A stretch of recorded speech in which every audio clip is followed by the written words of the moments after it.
Mən işçinin deyir 70C ilə çıxardanda götürüb 68-in 2 ayını yazıram. Çünki orada da yazıb ki, tərəflərin birinin təşəbbüsü. Amma 70C ilə çıxardanda əsas kimi 68-2 ayını qeyd edirəm. Amma belə ümumi prosesi 70C ilə də xəbərdarı, akt, digər məsələləri edirəm. Məsələn, o düzgün deyil. Niyə düzgün deyil? Çünki əmək məcəlləsinin 70-ci maddəsinin adında da deyir ki, işə götürən tərəfindən əmək müqaviləsinin ləğv edilməsinin əsasları.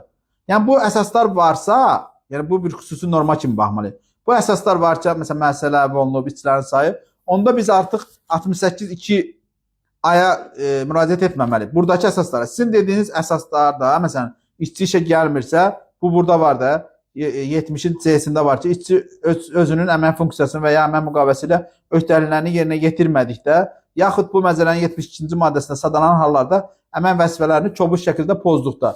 Biz keçirik kobud şəkildə pozmaq nədir?